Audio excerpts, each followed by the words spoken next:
Welcome to সরাবাদ।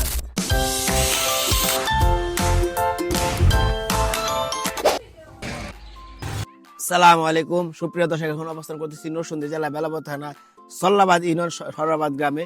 এই গ্রামটা আজকে আপনাদেরকে ঘুরে দেখাবো। এখন অবস্থান করতেছি সরাবাদ গ্রামের ঐতিহ্যবাহী গ্রাম এবং ঐতিহ্যবাহী একটি কবরস্থান। এই কবরস্থানটা আপনাদের ঘুরে দেখাবো এবং পাশাপাশি সরাবাদ গ্রামের ঈদগাহ নামাজ, যেখানে আমরা প্রতি ঈদে নামাজ পড়া হয়, ঈদগাহ ঘুরে দেখাবো এবং মাদ্রাসা মোড় পুরোটা আপনাদেরকে ঘুরে দেখাবো।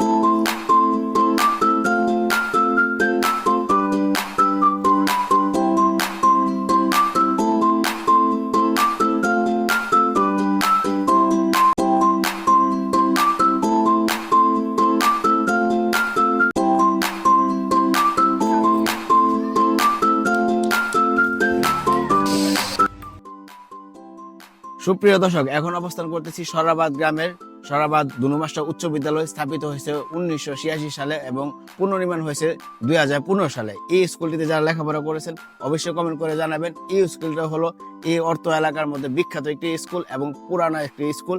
এই স্কুলে আমিও লেখাপড়া করেছি। এখন যারা লেখাপড়া করেছেন অবশ্যই কমেন্ট করে জানাবেন।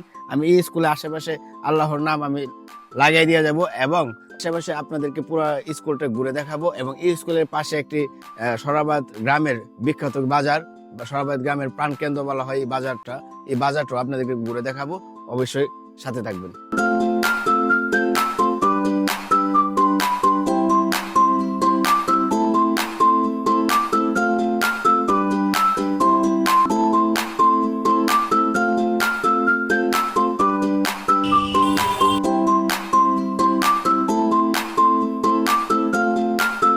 আস্তাগফিরুল্লাহ আস্তাগফিরুল্লাহ, এটা যে পড়তেই থাকে, নবী করিম সাল্লাল্লাহু আলাইহি সাল্লাম বলেছেন তার যে কোনো বিপদ থেকে বের হওয়ার জন্য আল্লাহ তাআলা নিজে পথ দেখায় দেন। এমন ভাবে পথ দেখাবেন সে কল্পনাও করবে না। এবং জীবনে বহুবার আমি আমলটা করে দেখেছি। সুপ্রিয় দর্শক, এখন অবস্থান করতেছি সরাবাদ দক্ষিণ পাড়া প্রাইমারি স্কুলের সামনে। আজকে সরাবাদে ভিডিও কমপ্লিট করলাম।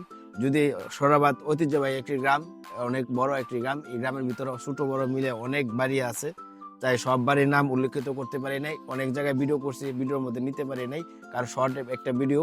সবাই ক্ষমার দৃষ্টিতে দেখবেন এবং সুন্দর করে আপনারা যেরকম ঐতিহ্যবাহী গ্রাম, আশা করি ঐতিহ্যবাহী আমাকে ভালোবাসা দিবেন এবং লাইক কমেন্ট করবেন, শেয়ার করবেন। সবাই ভালো থাকবেন। আল্লাহ হাফেজ।